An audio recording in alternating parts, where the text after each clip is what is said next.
नमस्कार दोस्तों, हम अपनी NTPC CBT2 की सीरीज को आगे बढ़ाते हुए इसकी पहली वीडियो ला रहे हैं। तो पहला टॉपिक है फिजिक्स से सीरीज एंड पैरेलल सर्किट। ये समांतर और श्रेणी क्रम बार बार, चाहे रेलवे की NTPC हो, ग्रुप डी हो, टेक्नीशियन हो या JEE हो, किसी भी एग्ज़ाम हो या SSC हो, अभी फेवरेट क्वेश्चन बना हुआ है। और बहुत सारे लड़के छोटे छोटे गलतियां कर देते हैं और इसकी एक नंबर को ऐसे ही गंवा देते हैं। बहुत सारे सर आपको बहुत तरह से इसे बताए होंगे, लेकिन बहुत इजी वे में मैं इसे समझाता हूँ, जिससे आपको कोई भी सवाल बनाने में कोई भी प्रॉब्लम नहीं होगी। तो बेसिक थ्योरी में हमें देखते हैं सीरीज में कॉम्बिनेशन होता क्या है। श्रेणी क्रम संयोजन। सबसे पहले ये R से रजिस्टर को डिनोट किया जाता है। रजिस्टर है क्या? रजिस्टर कुछ भी हो सकता है जो कि विद्युत को प्रतिरोध करे। अब जैसे एक बल्ब है, हीटर है, पंखा है, कूलर है, कुछ भी, वो बिजली को कुछ ना कुछ प्रतिरोध देती है, जिसके कारण से वहाँ पे हीट जनरेट होता है। अर्थात अगर जिस चीज़ में विद्युत धारा प्रवाहित होने के बाद थोड़ी भी हीट जनरेट होती है तो वहाँ रजिस्टर होता है। अब इलेक्ट्रॉनिक्स के शाखा वाले छात्र अच्छी तरह से समझ रहे होंगे कि रजिस्टर क्या होता है, लेकिन आपको उतना नहीं जानना है। आपको बस क्वेश्चन के लिए मैं बताते जा रहा हूँ। मैं जल्दी से आपको बता देता हूँ और कोई भी सवाल आपका इससे नहीं छूटेगा। अब देख पा रहे होंगे एक सर्किट मैंने बनाया है। इसमें ये आप देख पा रहे होंगे, ये R1, R2 और R3, ये तीन रजिस्टर आपस में कनेक्ट हैं। देख पा रहे होंगे ये पॉइंट के द्वारा मैंने इन लोग की कलेक्शन दिखाई है कि ये आपस में जुड़े हुए हैं।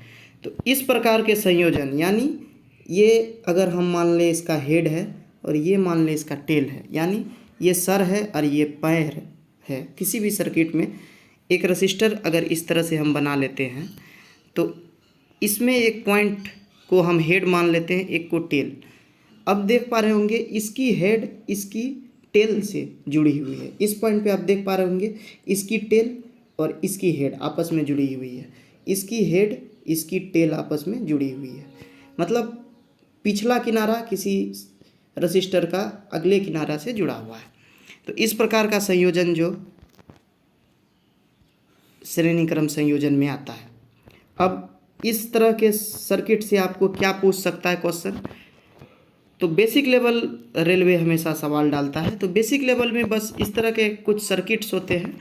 तो मैं बताता हूँ कि इसमें आपको ओवरऑल रेजिस्टेंस निकालने कहा जाता है। ओवरऑल रेजिस्टेंस जो है क्या होता है? तो ओवरऑल रेजिस्टेंस का एक फार्मूला होता है, आप याद रखेंगे, R1 plus R2 plus R3।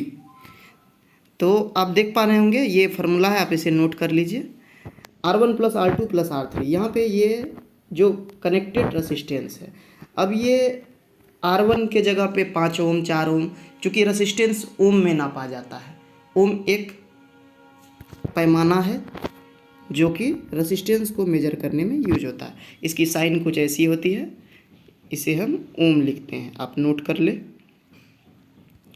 अब कुछ इससे रिलेटेड क्वेश्चन जो बहुत बार देखने को मिलते हैं, लेकिन अधिकांश छात्र इसे गलत कराते हैं, जो कि बेसिक लेवल सवाल है कि सर्किट में श्रेणी क्रम और समांतर क्रम का क्या प्रभाव पड़ता है। तो आप देख पा रहे होंगे इसका दो प्रभाव पड़ता है, एक वोल्टेज पे प्रभाव पड़ता है, एक करंट पे प्रभाव पड़ता है। अभी हम इसमें दिखाने जा रहे हैं। ये आप देख पा रहे होंगे वोल्टेज पे क्या प्रभाव पड़ता है। वोल्टेज पे श्रेणी क्रम का प्रभाव होता है, ये डिवाइड हो जाता है। अभी मैं आगे समझाऊंगा डिवाइड कैसे होता है। आप ये समझ जाइए कि ये बराबर नहीं होता, ठीक है, अलग अलग होता है। हर रजिस्टर में अलग अलग होता है। मैं बताऊंगा आगे, आपको टेंशन नहीं लेना है। लेकिन आप ये हमेशा याद रखेंगे कि इसमें वोल्टेज हर रेसिस्टेंस पे अलग अलग होगा। मतलब कि अगर 3 रेसिस्टेंस है जो कि एक रेसिस्टेंस लगाता है, अब मान के चलिए अगर तीनों समान नहीं है, 2 ओम, 3 ओम और 4 ओम के 3 रेसिस्टर हैं, तो तीनों पे वोल्टेज अलग अलग होगा। अभी आपको कुछ समझ नहीं आ रहा होगा किस नए छात्र को, तो आगे के वीडियो में आप समझ पाएंगे। जबकि करंट पे श्रेणी क्रम का प्रभाव हमेशा बराबर होता है। बराबर मतलब समान होता है।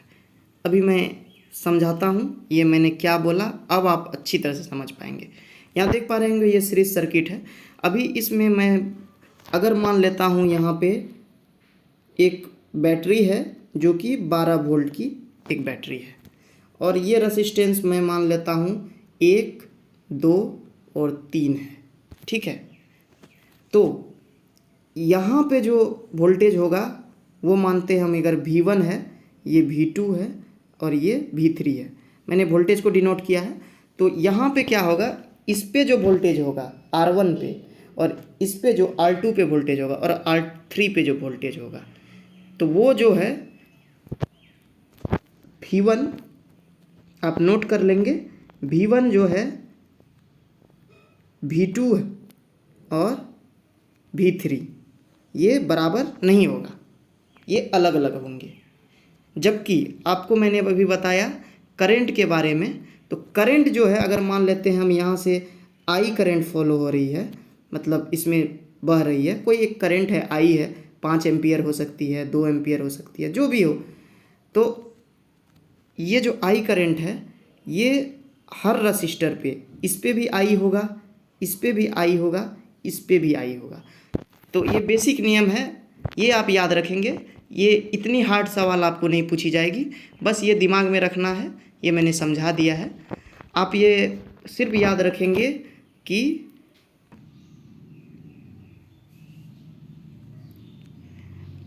अब अगर हम देखें, अब यहाँ पे एक सर्किट और दी गई है। ये मैं लास्ट क्वेश्चन आपको बताऊंगा, इसके बाद आपको खुद से बनाना है। तो आप देख पा रहे होंगे ये एक सर्किट दी गई है, इसमें ये A और ये B के बीच में आपको एवरेज रेसिस्टेंस बताना या इक्विवेलेंट रेसिस्टेंस बताना है, जैसा कि क्वेश्चन में मेंशन है। तो आप देख पा रहे होंगे ये R1 है, ये R2 है, ये R3 है, ये R4 है। अब इस सर्किट को देख के आपको डर लग रहा होगा कि ये किस तरह से ऐसे ऐसे ऐसे ऐसे करके घूम रही है, लेकिन आपको ये नहीं देखना है सर्किट कैसी, आपको बस देखना है इसकी हेड, ये इस तरह से पॉइंट कर देना सारे सर्किट को। आप देख पा रहे होंगे इसकी टेल इसके हेड से अटैच हो रही है, उसी प्रकार से इसकी टेल इसके हेड से अटैच हो रही है, इसका पिछला सिरा इसके अगले सिरे से अटैच हो रहा है। तो इसका अगर हम एक सर्किट डायग्राम बनाएंगे सेम सर्किट का, तो आप देख पा रहे होंगे कि ये कुछ इस तरह से गया है, उसके बाद ऐसा है। ये लाइन को अगर आप इस तरह से इस सिरे को पकड़ेंगे, इस सिरे को पकड़ लेंगे और इसको अगर फैला देंगे इस तरह से, तो ये आप देख पा रहे होंगे कि ये सब आपस में सीरीज में कनेक्ट है। सिर्फ आपको ये ध्यान देना, ये लोको पायलट और टेक्नीशियन की एग्जाम में पूछी गई क्वेश्चन है, तो आप इसको इजीली लिख पाएंगे कि ये भी सीरीज में है, तो इसका इक्विवेलेंट रेसिस्टेंस सभी का सम होगा, यानी R1 plus R2 plus R3 plus R4। तो आपके लिए कुछ सवाल मैंने रखे हैं, आपको उम्मीद है मुझे कि आपने समझ लिया होगा। ये सवाल एक अच्छी सवाल है, आप को मतलब इस सवाल को अगर आपने बना लिया तो आपको ओवरऑल सीरीज में कोई प्रॉब्लम नहीं आएगी। अभी इसके लिए मैंने कुछ नोट्स आपको दे दिए हैं, ये आप बेसिक कॉन्सेप्ट देख लेंगे, अब बनाने का प्रयास करेंगे। मैं सिर्फ एक चीज़ आपको बता देता हूँ, क्योंकि बहुत सारे नए कैंडिडेट होंगे इसमें जिसे नहीं पता होगा। ये जो है ये ओवरलैप का साइन है। ओवरलैप क्या होता है कि मतलब आपस में तार सट नहीं रहे, उसके कारण से। बस अब आप इसको ध्यान से बनाने का प्रयास करेंगे तो आसानी से बन जाएगा। आगे मैंने आपसे कहा था कि मैं 5 क्वेश्चन चैलेंज सीरीज लाऊंगा।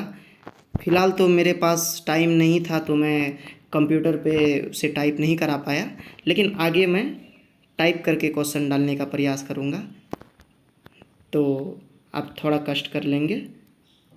तो आप देख पा रहे होंगे कि एक क्वेश्चन है पहला नंबर। आप अभी तो आप इस क्वेश्चन को आसानी से सॉल्व कर पाएंगे, ऐसा मैं आशा करूँगा आपसे। और ये दूसरा क्वेश्चन है आपके लिए, ये देख पा रहे होंगे आप पॉज करके इसे नोट करेंगे। ए और बी के बीच का रेजिस्टेंस निकालना है। तीसरा क्वेश्चन आपके लिए है भाभा एटॉमिक रिसर्च सेंटर, ये कहाँ पे है? ये आपके 4 ऑप्शन हैं। ये आप देख पा रहे होंगे सारे क्वेश्चन एनटीपीसी की CBT 2 2016 के एग्ज़ाम से ही लिए गए हैं, जो कि आपके लिए काफ़ी इम्पोर्टेंट है। एक ये क्वेश्चन मैंने बस अपने तरफ से दिया है न्यूमेरिकल, जो कि आपकी चेक करने के लिए कि आपने किस तरह से सीखा है। तो आपको 2 न्यूमेरिकल मिला है, ये 1 नंबर और ये 2 नंबर, इसे आपको सॉल्व करना है। चौथा क्वेश्चन आपके लिए है इसरो का स्थापना कब हुआ? ये क्वेश्चन भी एनटीपीसी के 2016 वाले एग्ज़ाम में आया है और ये वेरियस टाइप के एग्ज़ाम में आता ही रहता है। तो ये आपके ऑप्शंस हैं, इधर आप देख पा रहे होंगे। अब ये आपके लिए आखिरी क्वेश्चन है, कोयला और पेट्रोलियम किस प्रकार के सेल में पाए जाते हैं? ये भी क्वेश्चन एनटीपीसी में पूछी गई है। ये क्वेश्चन मैंने एक एक्स्ट्रा ज्योग्राफी से दे दिया है, बाकी सारे क्वेश्चन फिजिक्स या फिजिक्स से रिलेटेड सब्जेक्ट से मैच करते हैं। तो मैं आशा करूँगा आपको पसंद आया होगा। आप लाइक, सब्सक्राइब और शेयर करने का प्रयास करेंगे, हमारी मेहनत को आगे ले जाएंगे। धन्यवाद। जिसकी भी आंसर सारी सही होगी मैं उसके कमेंट को लाइक करूँगा।